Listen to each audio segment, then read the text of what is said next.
You're listening to Brainbusta Radio.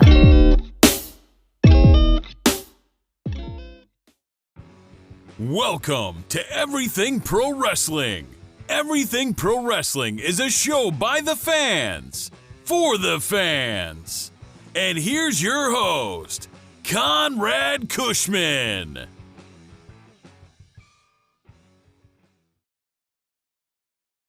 Folks, welcome to Everything Pro Wrestling.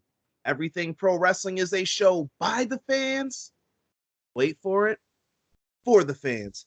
I am your host, Conrad Cushman, and on this Saturday edition of the podcast, I have someone very special on, perhaps my biggest guest so far. It is the one, the only, Chris Van Vliet. Chris, how are you, sir? I'm fantastic, Conrad. Thanks for having me on. I'm always pumped to talk about wrestling. You know, we see you all over the place. And for those of you who don't know who Chris Van Vliet is, Chris is a Canadian entertainment personality. We've seen him participate as a television and radio personality. He's a YouTuber, a professional film critic, and an entrepreneur currently residing in Miami, Florida. I don't know why I wanted to say something about the bad guy Razor Ramon after I said that.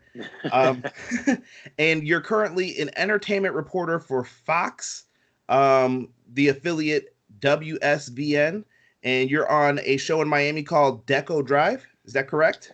That is the day job. Actually, I just came from there. So yeah, I think, a lot of people listening is probably familiar with the wrestling interviews that you see on YouTube and on my new podcast, which just launched this week. But yeah, my day job is I'm a TV host, an entertainment reporter, and I travel the world interviewing celebrities and red carpet, interviews and stuff like that. So I've always just been a wrestling fan, and I've been interviewing wrestlers for a while now. And, now a lot of people are starting to see these interviews, which has been really cool. Yes, and I forgot to mention, he is a 4-time Emmy award-winning entertainment reporter with 69 million views. I respect your grind and hustle, Chris. Well, thank you very much, Conrad. I'm a big believer that hard work pays off, and I'm living proof of it. I'm living proof of it. The harder you work, the more you get out of it. Well, I know everybody on Brainbusta Radio is excited to hear what we're going to talk about today. So I got some questions for you if you don't mind jumping right into it. Let's do it. Chris, as a professional wrestling fan growing up in Pickering, Ontario, Canada, which is actually pretty close to me. I'm in Buffalo, by the way. Oh, you're just across the lake. Yeah. Yeah, 3-hour drive or so, right? Not too bad. And if we had a really fast boat, it'd be like half an hour right across Lake Ontario. I'm sure there's tariffs or something going on about that. Who knows? But as a professional wrestling fan growing up in Pickering, Ontario, Canada, tell me about your upbringing and how you became interested in professional wrestling. Like, I want to hear everything from how you grew up, what life was like, and how did you get into wrestling? My first memory of wrestling is seeing it on in my grandfather's house. Like, we're talking about wrestling on Saturday night and seeing the larger-than-life superstars, Macho Man Randy Savage and Hulk Hogan and Andre the Giant. So every time we went to Grandma and Grandpa's house, it just happened to be on. It wasn't until I was about 15, 16 with the Attitude Era that I really got invested in it. And, there was no turning back for me. So, it was Austin and Rock, and Vince McMahon's character was, driving a lot of the storylines at the time. I loved Triple H, and I would be walking around my high school, raising the people's eyebrow and yelling, "It doesn't matter," at people all the time. And I was part of a backyard wrestling federation called the HCW. My backyard wrestling character was Chris Sharp, who was sharp walking, sharp talking, sharp dressing. Sorry, just kind of promo on you there for a second. It was my dream to be a pro wrestler. It was my dream to be in the WWE. And I watched everything I could possibly watch at 16, 17, 18 years old. I watched Raw, and I watched SmackDown, and I watched Nitro, and I watched Thunder, ECW, everything. And when I was 20, I actually went to wrestling school. And I was going to school about an hour away from a wrestling school in Toronto. And I was driving there. It was 4 days a week, Tuesday night, Thursday night, Saturday and Sunday all day. And I was training at the time. Actually, Angelina Love was at the wrestling school when I was there. And some other people that you might recognize. Tracy Brooks came through there. And I just kind of had to make a decision. It was too hard to go to wrestling school and actual college at the same time. So something had to give. And I continue with my college studies, which I was studying communication studies. So I think I made the right choice because now I get to do the best of both worlds. I get to still be a wrestling fan. I'm still get to do my broadcasting stuff, which is what I've always been passionate about as well. And I get to be part of the wrestling world in a little way, doing these interviews. And I'm also a ring announcer for a local wrestling company here in South Florida called Blueprint Pro Wrestling. So kind of all started back then. And, you know how it is. Once you're a wrestling fan, you're a wrestling fan forever. Yes. And my next question is actually going to get into that point. But let me ask a little follow-up question to that. Now, you were into pro wrestling and everything else, but as a fan, were you an athlete all your life? Like, did you play football, basketball, hockey? Well, yeah. I mean, of course, you grew up in Canada. You got to play hockey. It's just, you feel like you pop out of the womb wearing skates. But yeah, baseball, hockey were my two big sports. I started playing baseball when I was 4 years old. I played into my 20s. Hockey, I started playing at 6 years old, and I played till I was in college. I wrestled in high school, and the interesting thing about wrestling is when you're an amateur, quote unquote, amateur wrestler, doing the freestyler wrestling, you're basically told like you can't watch that WWE crap, like that's not real. And it was actually through me being on the wrestling team that I'm like, this makes me love wrestling even more. Like I wanted to work wrestling moves into my amateur matches, which you actually could really never do. Like I thought about it. I'm like, oh, most of those moves are illegal. But those were my main sports: baseball and hockey and wrestling. Although, yeah, I played a little bit of volleyball, a little bit of basketball. I just, I love sports. I'm still really active. I go to the gym every day. I run a lot. So yeah, I think that's just always been a part of my life. That is definitely cool. Who are your teams? I know Buffalo Sabres are your favorite hockey team. Oh, I mean, are the Buffalo Sabres anybody's favorite hockey team? Come on, man. We were good. We were good years ago. We're coming back. Look, I'm a Toronto Maple Leafs fan, and they haven't won the Stanley Cup since there were 6 teams in the league. So 1967 was the last time the Leafs won the Cup. So the Leafs are my hockey team. Most of them are Toronto teams, and obviously, it's the Jays, it's the Raptors, it's the Leafs. And since we don't have an NFL team in Canada, I lived in Cleveland for 5 years, so I'm a big Browns fan. And I think the Cleveland Browns are going to be pretty damn good this year. So you guys better watch out there. It looks like it on paper. We'll see. I'm just like you. I like all the teams that are they ever going to win a championship? So it's rough in Buffalo for me. So who's your baseball team? You don't have a baseball team. I'm a Yankees fan. We don't have a baseball team, but I do like the Yankees because my dad grew up watching them. So a little bit different, right? And it's in the same state, so that makes sense. But I've only been to a Blue Jays game though, so it's kind of different too. So you're like, well. So Toronto's like I root for them down below though. I'm like, yeah, they got to pull this one out, but they're not doing so hot this year. They are not. No. Well, it's okay. The Raptors won the NBA championship. Yes. Shout out to Kawhi Leonard, man. That was a good acquisition. Yeah. Shout out to my my guy with the same last name, Fred Van Vliet. I was gonna ask, any relation? I wish. No, he spells his last name more wisely than I do. I don't know who in my family tree decided to keep the spelling of Vliet, which gets mispronounced all the time. At least Fred Van Vliet's last name, you can't really butcher. So let me get back to that follow-up that we were talking about with the wrestling. So we're pretty close in age, actually, Chris. And here's how I feel. In my life, I feel like wrestling always grew up with me. I was a fan in the 80s, into the new generation, the Attitude Era, Ruthless Aggression. All that stuff grew up with me. Who were some of your all-time favorites growing up and some of your favorite matches that you've ever seen? Rock is hands down, I think, all around like my favorite. Just so entertaining, so charismatic. He's a once in a lifetime, if not once in a century or more, like performer. He's unbelievable. I loved Triple H, especially his heel work. 98, 99, 2000, everything with the corporation and all that stuff. I had a poster of Triple H on my wall. I was just really blown away by his work there. I have a ton of respect for him. In terms of actual in-ring wrestling, I loved AJ Styles in the height of his TNA fame, 2005, 6, 7.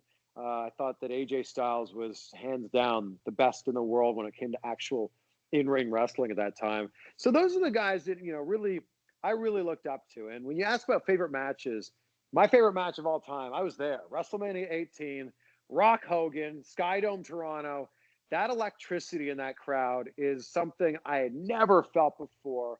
And I don't know if that's ever happened in the wrestling world ever. Like that stare down and the first 5 minutes or so when the crowd's just going insane for Hogan and booing The Rock, who's supposed to be the good guy. Whew, I got goosebumps just talking about it. And the weird part is I just watched it was like a 7-minute YouTube, I don't know what you want to call it, like a little short film kind of about referees, and Mike Chioda was talking about it, and that match was like one of his highlights. And you really don't remember him being in the background, but he was like, it was so cool to be a part of that energy.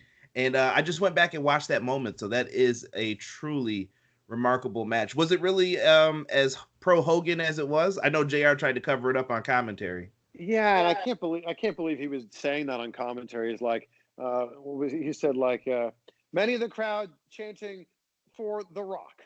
Quite frankly, many of the crowd chanting for Hogan. It's like, no, it was like 90% Hogan. And it's funny, I interviewed, the first time I interviewed The Rock, I guess it was 2012. So 10 years after that match, I said to him, you were part of my favorite match of all time, Rock Hogan. He's like, oh yeah, nice. Who were you cheering for? And I said, no, I was cheering for Hogan. He's like, yeah, me too. Oh man. Good stuff.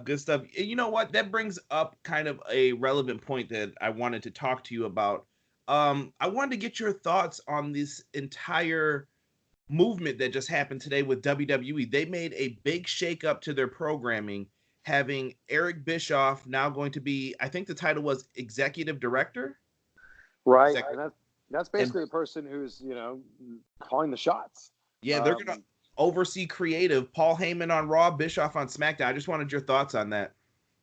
It's exciting news. And for the news to come out on the same day, like brilliant marketing, brilliant strategizing by WWE by announcing it on the same day. Because think about it like this. If they had said, all right, Bischoff's taking over SmackDown, we would have been like, oh, yeah, but Raw's going to suck now. Or if they said, Heyman's taking over Raw, we would have been like, oh, but poor SmackDown. The fact that they announced this on the same day is super exciting. I don't think there's a single person in the wrestling world that's going, you know what? That's a bad hire. We all know these are the best possible people for these positions. Paul Heyman, when he was the head writer on SmackDown, however many years ago that was, that's when the ratings on SmackDown were starting to become better than the ratings on Raw. I'm interested to see how quickly we start to see some changes. Like I wonder if the next show, if we're going to see something that's different. Like I wonder if the next Raw is going to be a huge adjustment or not. But I think it's really exciting, and I'm interested to see what happens from here. Yeah, I'd love to see it because I'm going to SummerSlam. So whenever they want to start those changes, I'm all in for it.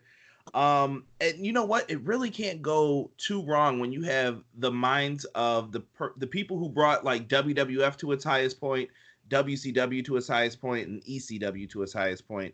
I really don't see how this could be a bad thing. It seems like most of the community is happy about that, and I don't blame them. And I heard some people everybody knows about Paul Heyman's creative genius, but Eric Bischoff sometimes gets like the doubtfulness, like, oh, he ran WCW into the ground. Listen, to Conrad Thompson, I have to give a lot of props to. Besides having the same name as me, I got to give this guy a lot of props for what they bring out in 83 weeks. I feel like that's more of an educational show about the business of pro wrestling. Eric Bischoff has taught me about contracts and contract styles that I am Googling in the middle of listening to his podcast. Yeah. That I absolutely love. So he knows what he's doing, and I think he's the right guy, especially if he's going to be working with the Fox executives. Well, and I think the big thing people don't realize is just because we haven't seen Bischoff doing anything with wrestling doesn't mean he's, not progressing and not getting better as a businessman. He's been doing a lot of producing for other TV shows behind the scenes. I interviewed him last year, and he was telling me about all the TV shows he was working on. I think he was just working on a Netflix special recently. He's a great businessman, and has one of the best minds in the wrestling world. So we've said it before, and we're all saying it all the time, but this is a very exciting time to be a wrestling fan. I agree. It's just a good time to love pro wrestling. You don't have to divide between WWE and AEW. You can like WWE, AEW, MLW. Look at all the people you interview. It's not like one company's like, oh, he interviewed someone from over there, I don't want to talk to that guy. It's like, no, man, everybody should just get along, man. It's a different world today. I don't know. I don't want to see that Monday Night War stuff again. Like, you can have fun, you can be competitive, but fans don't need to divide. Let's enjoy this for what we have, right? I agree. And if AEW lands on Tuesday or Wednesday night, doesn't really matter to us as fans. I mean, that means our whole week is Monday, middle of the week, and then the end of the week, we're going to have wrestling. It's amazing. You can't complain about it. And shout out to Alicia A, who will probably be doing some interviews for AEW as well. Yeah, she's been killing it. Alicia's awesome. I saw you guys kill it together on YouTube. That was Good a stuff. Nice little collaboration there. And it turns out that we're both from the same small towns. We're both from Pickering, Ontario, which I knew we were both from Canada. I knew we were both from Ontario. But for us to be from the same town and basically grew up 5 minutes away from each other, it's like, what a small world. It's like you guys are almost in like the Brainbusta Radio Hall of Fame too, man. You guys have both been on the show, but we absolutely love you guys and the work that you do. Oh, well, thank you. And I love doing it. It doesn't feel like work when you're hanging out talking to wrestlers about wrestling and you love wrestling. So, Chris, my next question for you is, now you've done so many interviews from wrestlers to entertainers. What are some of your more memorable moments on and off camera with these interviews?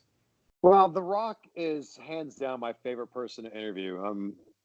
I was such a fan of him, like I was mentioning before, growing up and just watching his matches and loving his promos. And then when I finally got to meet him in 2012 for our first interview, it was like, it was like a culmination of everything. I was just a giddy little kid when I met him. And The Rock brings it, to coin a phrase from him. He brings it every time. He's fun, he's charismatic, he's funny, and he has this celebrity quality about him where he makes you feel special in that moment. So that's really cool. And I love talking to Hogan too, because Hogan just oozes charisma. Like, Hogan is just, he's always on. And he remembered, like, he has a great memory too. Like, I'd only interviewed him once before, and I saw him maybe like 8 months later, and he's like, oh yeah, of course I remember interviewing you. And he told me the exact time and the exact, location. I was like, wow, that's amazing. Like, think of all the interviews that guy does. And I had a moment with Hogan last summer. It was Hogan and Flair. I got to interview them both at the same time, which is really mind-blowing as a wrestling fan, to be in the same room as both of those and then like sharing a conversation with them. We were waiting in this hotel room for Flair to show up, and I was just kind of just chatting with Hogan. And I told him, same thing I told Rock, my favorite match ever, Rock Hogan, WrestleMania 18. And I said, did you know at the end of the match, like, were you aware that the NWO was going to turn on you? And he told me this great story that he didn't know the NWO was going to turn on him, that the ref told him to stay in the ring, which he thought was kind of weird because Rock had won the match and he was being told to stay in the ring. So he stayed in the ring, and he didn't know what was going to happen. He knew something was up. NWO run down the ramp, beat him up. He gets to the back, and Vince says to him, you're going to be in the red and yellow tomorrow. And he's like, that was so, crazy to him. He hadn't worn red and yellow in years. And he said that, they had to be on Raw the next night. They were in Toronto for Mania, had to be on Raw the next night in Montreal. So as soon as he left WrestleMania, he flew on Vince's private jet all the way back to Tampa, where he lives, so he could find some like box in his attic where he had his red and yellow gear that he hadn't worn in years. And he's like, I'm just praying to God that it still fit me. And he grabbed a bunch of stuff, hopped back on the private jet, and made it back to Montreal in time for Raw. And I was like, I can't believe you're telling me this story. Like, that's my favorite match, and you're telling me this amazing story that I didn't even know about. It was so cool. That is really, really awesome. I really wish you found out what happened with WrestleMania 8, man. That has traumatized me since I was a little kid. I'm like, why did we not get Flair versus Hogan? Why did you guys split the matches? Yeah, I wonder what the real reason is. I kind of asked them in that interview, and they just basically said that, it just didn't happen. But I'd love to hear the real reason behind that. Like I said, if I could ever pick like a shoot interview to do there, everyone always asks that question to me, and I'm always like, I would want Vince McMahon and me for like a couple hours hooked up to a lie detector, and that man knows everything in pro wrestling that people have wondered for years, probably. Up to a lie detector. I like that caveat. Yeah, Vince is my number one interview too. That's the one interview I haven't done that I want to do more than anything. Let's see here. So, any memorable moments off camera, though, with some entertainers, perhaps, that you would really like to let the people know about? I had a pretty cool moment a couple weeks ago when I was in Los Angeles. I had interviewed Batista for his new movie, Stuber, which, by the way, it's not in theaters yet. It comes out in the middle of July, July 12th, I think. That movie's really good. It's really funny. We see like a completely different side of Batista. But I walk into the room and he like immediately remembered me. And I did like an interview with him like 3 or 4 years ago. And he's like, "Hey, Chris, it's good to see you." And I'm like, "Wow." And then I happened to run into him about an hour or two later after he'd done all the interviews. And like, he was like, "Oh, Chris, it was great talking to you. I could talk about wrestling all day." And it was just this really cool moment of like, here's someone who I looked up to and I thought was an incredible wrestler and had this great career. And here he is spending 5 minutes to talk to me because he just loves wrestling. And that was a really cool moment that we got to share together. Absolutely. I feel like him and The Rock both have this, I don't know what I want to call it. It's like this charm about them that makes them such great entertainers. And even with you, like you guys have this, you're so friendly, so welcoming. The voice is always on point. Just really nice people, and I absolutely dig that. And I think that brings up the main reason why they're in Hollywood. They have that charm, they have that look, they have, I'm using the finger quotes, the it factor. And I think it's absolutely great that you get to talk to all of these guys and show like who they are as a person too. Well, I feel super fortunate to be able to do what I do. Like it's such a really cool thing. And I think that at the end of the day, when you peel away, the fact that, these are millionaires and they're movie stars, they're just people, they're people who worked really hard and, and in a lot of cases got some, really big breaks, but they're just people. And I'm glad that I'm able to have conversations with them, just showing off that they're just a person, they're a really successful person, but they're just a person. Yeah, it reminds me of I just watched that Big Cass thing on DDP Yoga. I saw that pop up on YouTube, and that was really like a deep message to people. Forget like, yeah, Big Cass made all this money while he was working in WWE, but he's just a person. And when he was talking about his dealings with depression and everything else, it's kind of like, man, that really hit home. Like these guys are just real people going through the same things that we go through. So 1,000%, absolutely. Chris, I got to ask you again here. How excited are you for the current landscape of pro wrestling? And I feel like the business is changing before our eyes, and I really want your thoughts and opinions on AEW because you had that great interview with Tony Khan. I think I watched that like 2 or 3 times because it was so good. And you've watched it more times than me then. Absolutely. It was, I didn't want to miss a beat in it. And I think Tony Khan is an interesting personality too in the wrestling world. I think from your interview, I was trying to learn more about him and who he really is. So, first, what do you think of the current landscape of pro wrestling? There's no better time to be a wrestling fan. And that's not just because of AEW. And that's not just because of Heyman and Bischoff getting hired. It's just, there's never been as much access to wrestling as we have right now. Like 20 years ago, you were trading tapes to try to watch wrestling. Now, if you and I are talking about a great match that we loved from the mid-90s, we can look it up on YouTube and we can start watching it immediately. And I just love that. I love how much access we have now. AEW is exciting, and I don't know if that I don't think anyone's ever been this excited about wrestling ever. Like, we've had a lot of new companies come and go. We've had a lot of new companies come and they're still around. But I don't remember when Impact Wrestling started, anyone being this excited about it. I remember when Lucha Underground started, maybe after like season 1, people were like, oh, you got to check this thing out. It's different. It's unique. It's cool. But it didn't have the buzz like AEW has. And the crazy thing about this is AEW, as we talk about this right now, has only had one show. They obviously have another one scheduled for this Saturday, but they've only had one show. And the fact that we're this excited after them having one show, I think that speaks volumes for the product that they have. And, the hopes are high for the future for them. And man, let's just sit back and soak this in as wrestling fans. Whether you like AEW, Ring of Honor, WWE, Impact Wrestling, MLW, New Japan, whatever it happens to be, pro wrestling unites us all, and it's awesome. And I'm just reveling in it. I love the fact that you can go to your local indie show, meet someone who's going to be on one of these major promotions, and you don't know what's going to happen at that indie show. That footage could be taken and used for whatever promotion is promoting something else. You could have the Young Bucks randomly show up at an event. It's just a good time to be a fan, like you said. And your interview with Tony Khan, what was it like for you? I know you said you had a very long car ride that day to get up there to do that. So please, if you have anything about Tony Khan that you wanted to say or tell us anything about that interview, please. Tony Khan is a bigger wrestling fan than even you could imagine.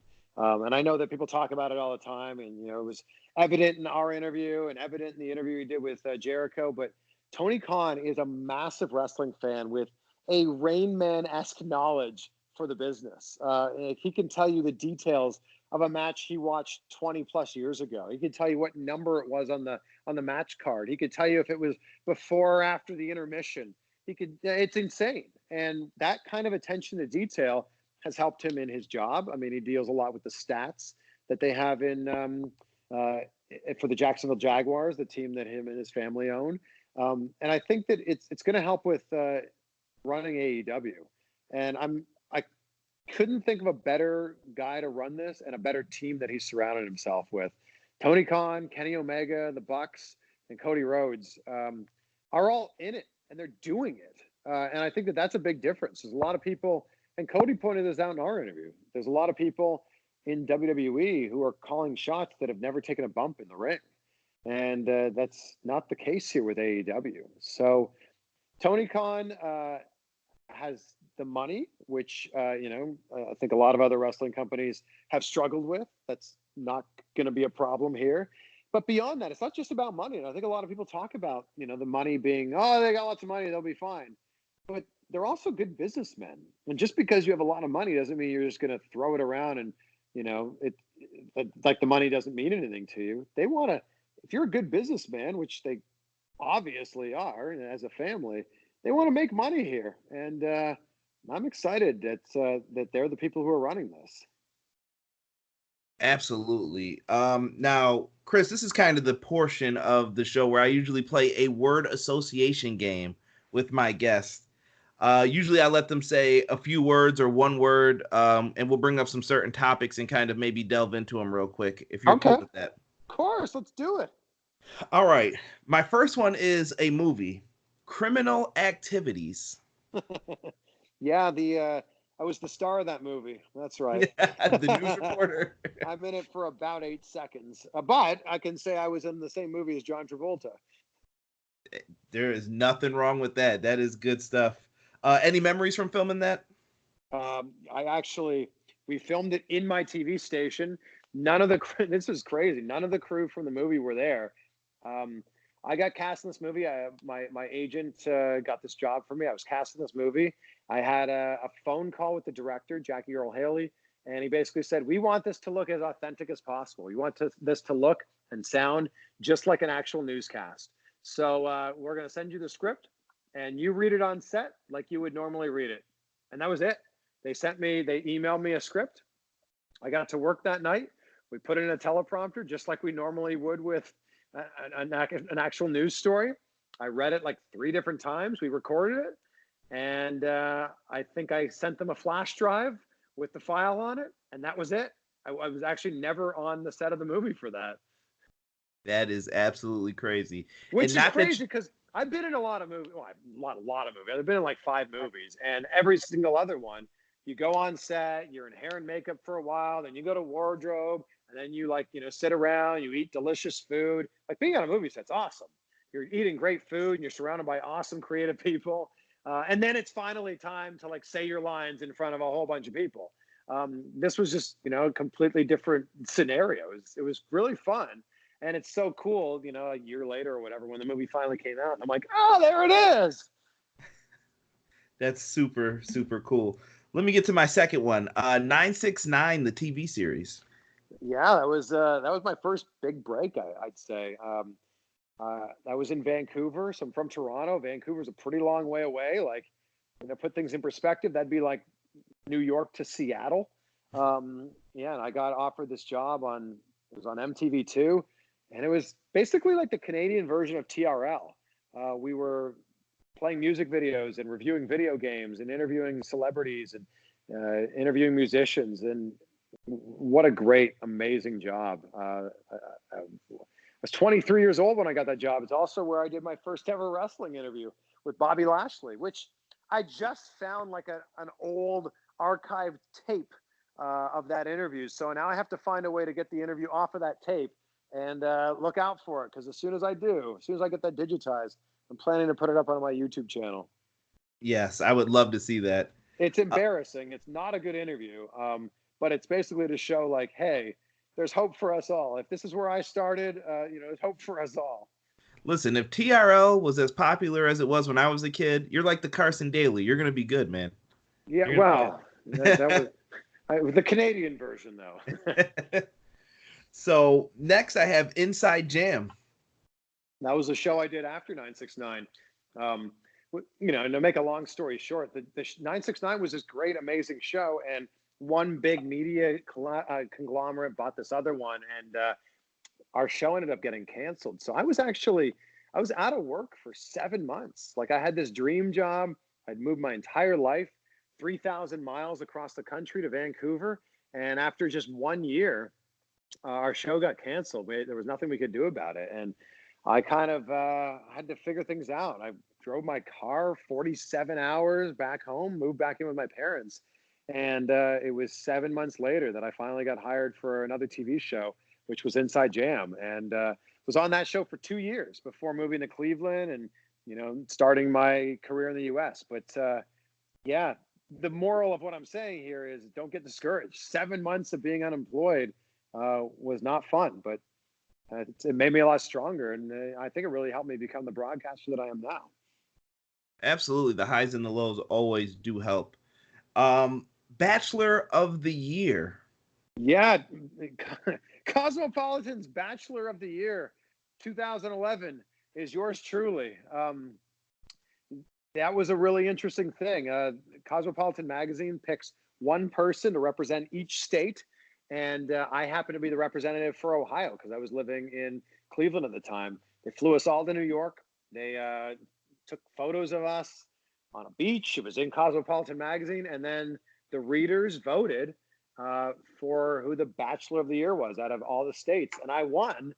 And I won a $10,000 prize that I donated to the Boys and Girls Club of Cleveland, which, meant so much to me to be able to donate it to an organization that does so much great work there. Yeah, that was really cool. I looked up that you donated that money. That is absolutely awesome. And I'm pretty sure that you won based on being the best dressed man that does interviews in pro wrestling. Easily. Well, now I'm just wearing T-shirts because it just feels more comfortable. But yeah, you're showing off those arms though now. I can't. I guess I should buy larger shirts. I don't know. What can I say? I like going to the gym. Hey, there's nothing wrong with that, man. Now, number 5 is going to be one that people probably haven't heard yet. Bass fishing. Yeah, I'm super passionate about bass fishing, almost as much as I'm passionate about wrestling. I've been bass fishing my entire life. I fished in a lot of bass tournaments in Canada, also in Ohio, and here in Florida, I live pretty close to Lake Okeechobee. It's about an hour drive away, and Lake Okeechobee is known as one of the best largemouth bass lakes in the world. So I still do a lot of bass fishing. I've taken my love of bass fishing, and I started a bass fishing brand called Woo Tungsten. We sell tungsten fishing weights for bass fishing, and that is the correct way to pronounce it. You know, some people might say Woo Tungsten, but the correct way to say it is Woo Tungsten.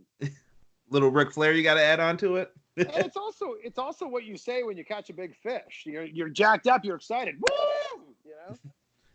I like it. I did not know that about you, so that's really awesome when I looked that up too, that you won some competitions doing that. Yeah. I don't do it as much now because, you know, I'm traveling all the time with work and with doing these interviews, but there's nothing better than like bass fishing when I have some free time. Now we're going to get to some of the weird ones. Toronto Raptors, you know we got to talk about them a little bit. How good did it feel for your city to win the NBA championship when nobody probably thought they would? Oh, man, it was such a long time coming, too. Like, the last championship in Toronto was 1993. The Toronto Blue Jays had just won back-to-back World Series championships. So to go 26 years without a championship, the cool thing about this, and same thing when the Blue Jays won, is the team represents Toronto, sure, but they're the only team in the entire country. So all of Canada was rooting for the Raptors. And a lot of my friends were down there and in Jurassic Park, which is that, you know, area outside where everyone's watching the game on the big screen. It's just awesome to see the whole country come together and root for something like that. And man, I haven't been back to Toronto I haven't been back since Christmas, but I can't wait to get back there because I know that energy will still be there. It will still be in the air. Hopefully someone got you some championship swag for that, man. I need to get a Fred Van Vliet jersey. Just it would make so much sense. Oh man. Drake. Yeah, Drake loves himself some Toronto Raptors. I've never had the pleasure of meeting Drake, but I love how he embraces Toronto. I love how he reps the city. And man, you want to talk about passion? That guy is extremely passionate about the Raptors. Prime Wrestling. Prime Wrestling is it was the organization that I was doing a little bit of work for in Cleveland, Ohio, and they worked me into some of the storylines there. I was a guest ring announcer a couple times. I got worked into a storyline where the culmination of the storyline was me being worked into a match, and I got to give a rock bottom to one of the heels, which was such a cool thing. Like popping the crowd, giving the rock bottom, posing on the turnbuckle. And that clip is on YouTube if you want to look it up. It was a really cool thing.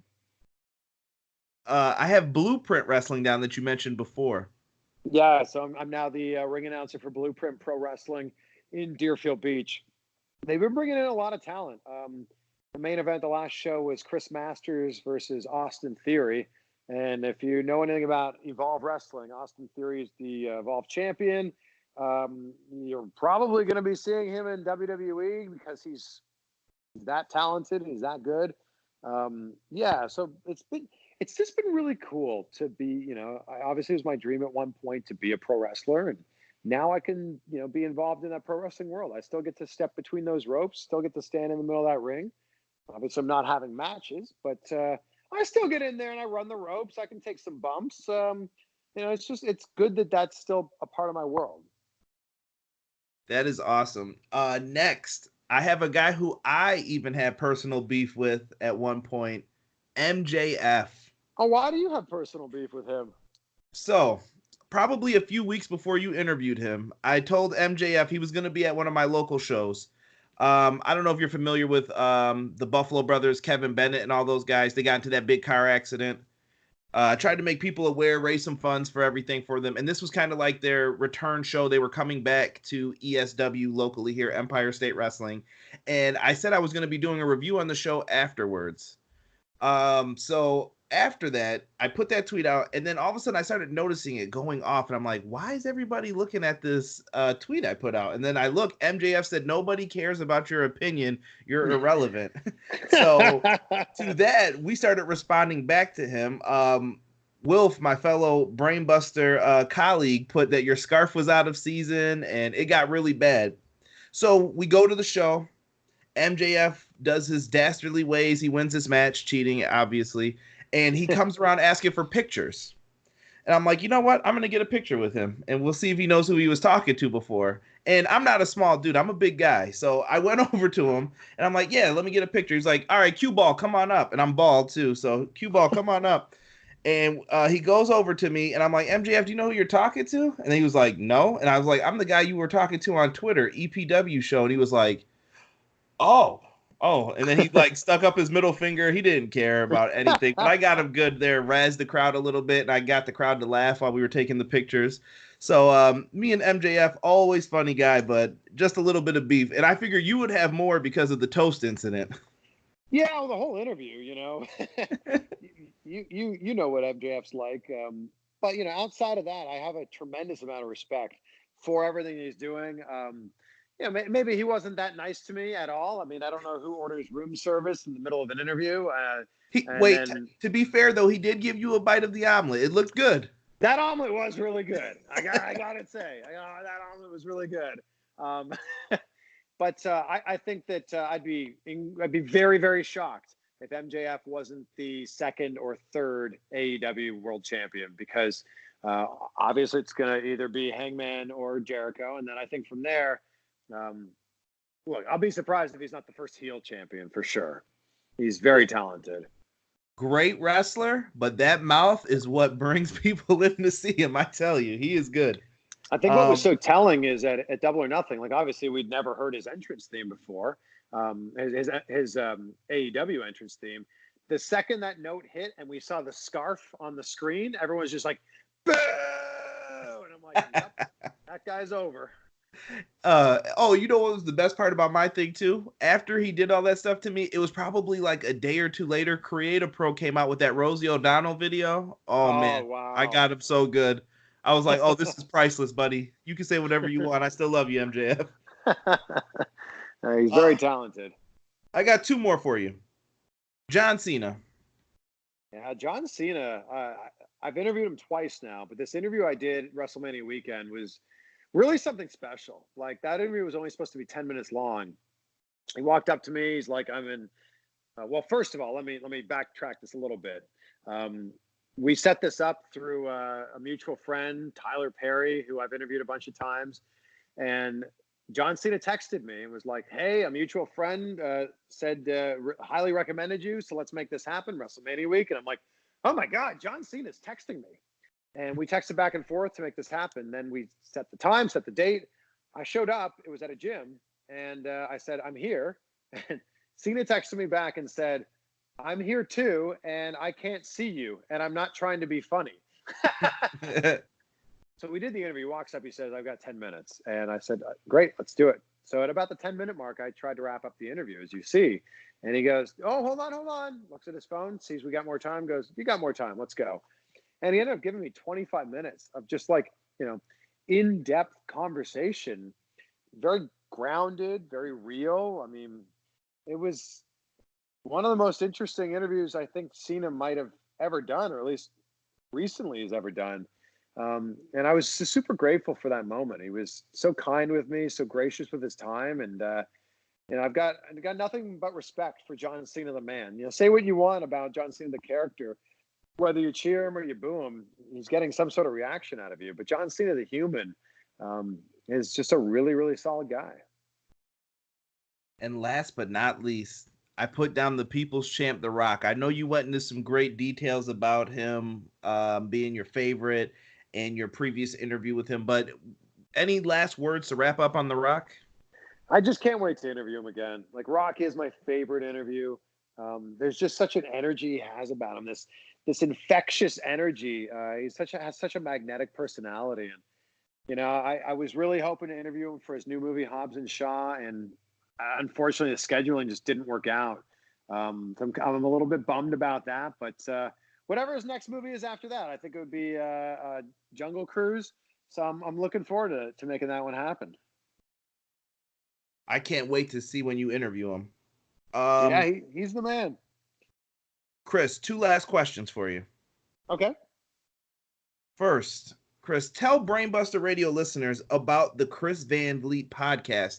I saw that you broke 200. Are you above that yet? We're like 156 or something, which I think is pretty good, considering the podcast, as you and I record this right now, is about 72 hours old, which is awesome. So thank you to everyone who's been downloading episodes and leaving 5-star reviews. But basically, for the longest time, I've had a lot of people commenting on my YouTube videos or tweeting me or leaving Instagram comments and saying, can you make an audio version of these interviews? Because, my interviews have been, they're long. They're 30, 40, sometimes 50 minutes long. And I get that you can't keep a YouTube window open that whole time. Or I get that you don't want to look at me for 50 minutes. It's completely understandable. I take no offense to that. So I've been taking the audio versions of these YouTube interviews and putting them on my podcast with some interesting stories of how the interviews came together, if I had to drive to get them, or how I got the interview to happen, which I think kind of makes it, that much more interesting. And then you've got the whole interview to listen there. So the interview, or the podcast launched on Monday. It's Thursday right now. So thank you to everyone who's been consuming this, and a future thank you to anyone who downloads them.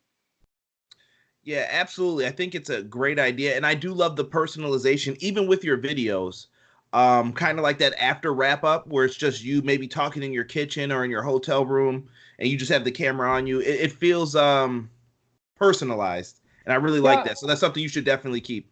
Yeah, well, thank you. And it's something I started maybe about a year ago, and it's just like, I just wanted to give people a little bit more of the story behind it, because all you see in these interviews is me and someone else sitting there talking. But, in a lot of these cases, I've flown across the country, or I've driven across the state, or I've woken up super early, or whatever happens to be, to make these happen. And I think that that's interesting. And a lot of the stuff that you don't see on camera is interesting stuff. Like people would have never known that it was Tyler Perry, Tyler Perry, the actor slash director slash producer, mega multi-millionaire, who was the one that made this John Cena interview happen. And I love putting those little tidbits out there.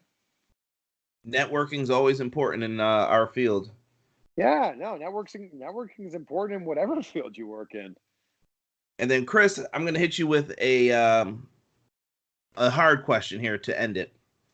My last question, Chris, is we've been hearing in wrestling the phrase "change the world." How do you want to change the world with your platform? Well, I think it's just starting to dawn on me, maybe in the last couple months, that I have a platform. So I think I need to, really start to think about that. It's funny. I've been posting these interviews on YouTube for over 8 years. I think 8.5 years now. And it was just like I was putting them up there, not really thinking much about it. It's just like I wanted these interviews to live somewhere and be consumed by fellow wrestling fans. And I was saying for the longest time, I'm not a YouTuber. I'm a person who does interviews and puts them on YouTube. And I think in the last, at least year, I've started to realize, yeah, I guess I am a YouTuber. So I don't know how I want to change the world, but I think the phrase that I say a lot, I'm sure you've heard it, and anyone who knows me has heard it: vague goals get vague results. And I just want that to stick with people, that like you need to set specific goals for yourself if you want to reach, specific things in your life.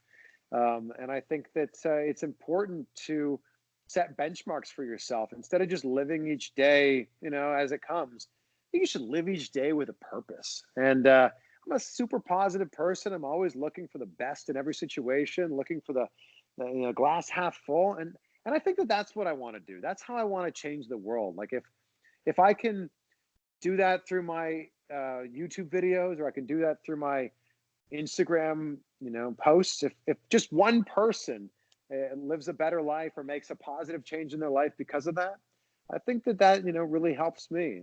That makes me feel like I've done something right. Chris, thank you so much for your time. I know you're one of the busiest men in entertainment, so I really appreciate you taking time out of your busy schedule to sit down, talk with me on the Brainbusta Radio Podcast. You are fabulous for doing that. Thank you so much, man. No, thanks for inviting me on, Conrad, and keep doing what you're doing, man. Yeah, I'd love to do this again if you ever have an opportunity in the future. So maybe we could sit down and talk again later on. Let me know. I'll be at SummerSlam, so I will be there as well. Maybe we could do this in person. Who knows? Oh, that would be nice. Let me know. I'll be there for NXT TakeOver too. Well, that's gonna be a hell of a show. It's gonna be awesome. Yeah. So let me know. Thanks again for having me on. It was a great chat. Yes, thank you so much. You'll hear a word from our sponsors after this, and then you guys can listen to me wrap up the rest of this podcast episode. Thank you for tuning in. And once again, thank you, Chris Van Vliet. Thank you. That was great. Everything Pro Wrestling, it's your boys from the Everything College Basketball Podcast and Facebook group. I'm Josh Burton, letting you all know that if you like the college game, that there's only one spot to come find all you need to know. Yep, Josh, Peyton, and myself, Tyler. We are the three voices of ECB Podcast and Facebook group. Peyton, tell them where they can find us and listen to us at. Well, Tyler, you can find us on Anchor, Spotify, iTunes, Google Podcasts, and all other podcast hosting sites. Also, go join our Facebook group, facebook.com/groups like Everything College Basketball. So if you want everything you need to know about the collegiate game or have a passion for it, there's only one spot that you need to check out on a weekly basis or a daily basis with the Facebook group. That's Everything College Basketball. Now let's get back to Conrad informing you on everything pro wrestling and the workings around it. Brother. Hey everyone, David Conrad here, owner of the Gorilla Position Wrestle Store. We're an online store headquartered in San Antonio, Texas, bringing you the best and original wrestling shirts, accessories, collectibles, and more. We're glad to be partnering with Brainbusta Radio, and to thank them and to thank you, we're offering 10% off all purchases with the coupon code BRAINBUSTA. That's BRAINBUSTA. You can find us on Facebook, Twitter, and Instagram under @GPWrestleStore, or check out our website, www.gpwrestlestore.com. Remember, when you want the best wrestling experience, you gotta hang out in Gorilla Position. Yo, what is good, everybody? This is your man, Montez Scott, Mr. Move Like a Thief of the Night, the Titan, theme song maker, podcast host, and you are listening to Everything Pro Wrestling. Salute. Ladies and gentlemen, a big thank you to Chris Van Vliet for joining me today on the podcast. Chris was absolutely amazing in talking to me. Make sure you guys check out the description box. I will have links for his new podcast on Apple and Spotify. I will also have his Twitter handle and his YouTube channel. So make sure you guys subscribe and follow him on all of his social media. Then next week is the G1 week for Brainbusta Radio, and I have a roundtable set up, and we are going to talk about the G1 Climax tournament. You guys are not going to want to miss this. I hope you guys enjoy the rest of your Saturday, and if you're listening to this on another day, enjoy the rest of your day. Make sure you guys subscribe to Brainbusta Radio, as we are bringing you the best in wrestling. Thank you. Peace.